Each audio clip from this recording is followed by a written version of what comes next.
Welcome to While You Were Pooping. Today, we're talking about one of the most mysterious and debated objects in pop culture, the Ouija board. Whether you've used one at a sleepover or just seen them in horror movies, many believe these boards connect the living with the dead. But what if I told you that the real force behind them isn't supernatural at all? Let's break it down. While you were pooping, yeah. While you were pooping, while you were pooping, yeah. While you were pooping.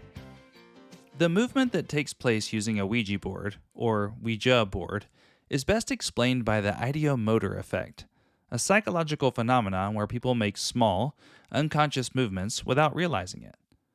When multiple people place their hands on the planchette, the small piece that moves, their subtle involuntary muscle movements guide it toward letters and numbers, creating the illusion of an external force at work.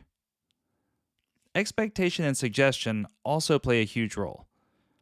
If one participant strongly believes the board will answer in a certain way, the others may unknowingly push it in that direction. This happens completely subconsciously, meaning that no one actually feels like they are moving it, even though they really are. Then, there's group dynamics and social influence. When people use Ouija boards together, they often follow the strongest belief in the room. If someone is convinced they're talking to a spirit, the group may collectively reinforce that experience, making it feel even more real. Another factor is the subconscious mind. The board's responses often reflect personal fears, beliefs, or desires that are already lurking in the participants' minds. That's why many Ouija sessions feel personal, because the messages are actually coming from the people using it, not an external spirit. Dissociation and the suspension of disbelief make the experience even more compelling.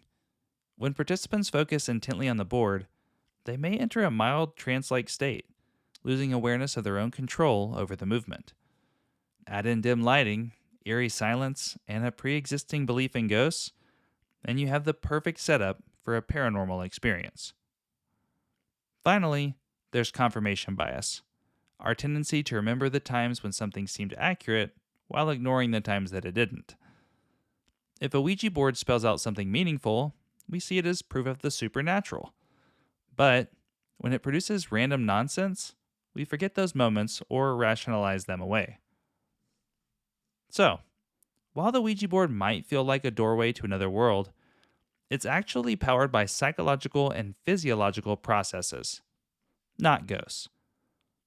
The ideomotor effect, subconscious suggestion, group influence, and emotional priming all combine to create an experience that feels real, even though it's all coming from within us. That's all for today's episode. Join us during your next poo when we drop another nugget or two for your enjoyment. And when your friends ask, "How do you know that?"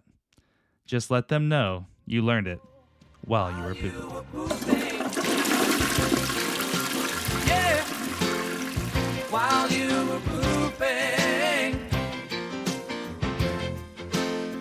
while you were pooping.